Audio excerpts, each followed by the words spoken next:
tips you give your buyers when you go out looking at houses, especially with the technology that exists nowadays? I will always advise my buyers, refrain from showing any type of exciting emotion, right? Right. Because we call these buy-in signals, Right. right? So for instance, I have a perfect example, right? My clients, Cliff and Jenna, I helped them buy a house. Then they decided they're going to start fostering kids, so they needed a bigger house. I helped them buy the 2-story house across the street, much larger. We listed then their single-story house across the street.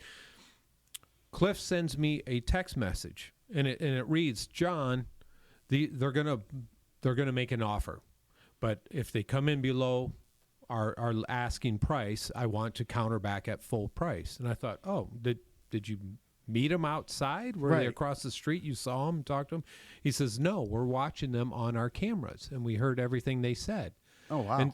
And so this particular buyer said everything wonderful about the kitchen, the layout, the family room. She loved the granite countertop. She loved the color. She loved the floor plan. The husband loved that it had, 3-car garage, and they were just given all these buy-in signals. Right. So my seller says to me, hey, if they come in below, we're countering, because he now knows they're motivated. They love the house.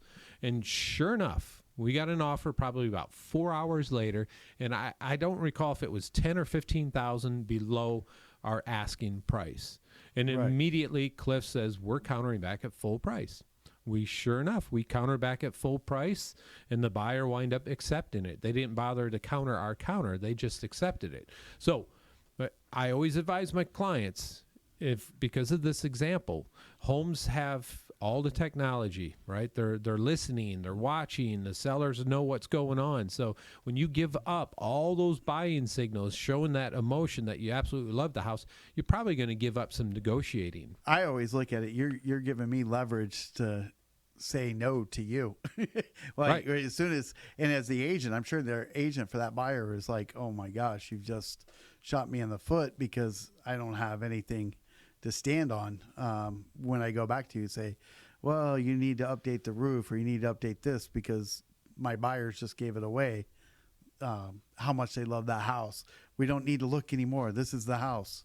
Yeah. And both of us in real estate, we've been doing this a long time. We always look for the motivation, right? Mm-hmm. We want to know what's the buyer's motivation, what's the seller's motivation. Because if we understand what the motivation is, we have a little bit of area where we can start to negotiate and use some leverage.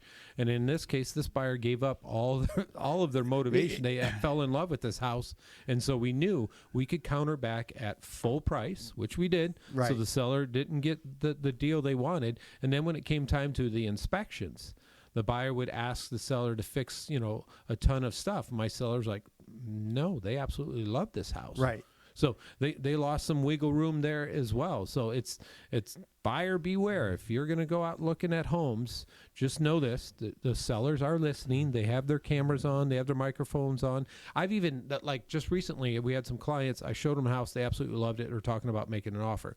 We were outside the house, and I looked and I realized, oh, there's a Ring camera. Right.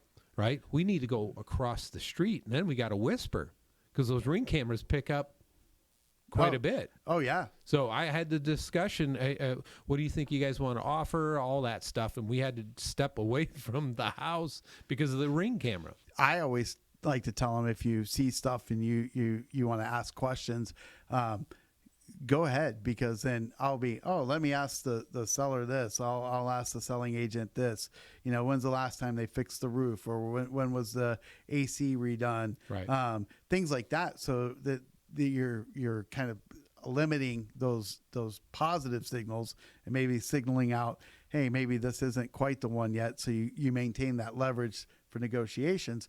But then when we leave, I always say, we'll discuss that last house at the new house. Yes. That way we can have those discussions, and you're kind of using that strategy to throw everybody off. Yeah. As a buyer, throwing off the seller works in your advantage. I actually had some clients one time, I explained this story to them, and went out looking at homes, and they loved this couple. They were very sarcastic, and they walked into the house. They wind up buying this house, but immediately they're like, oh, the colors are awful.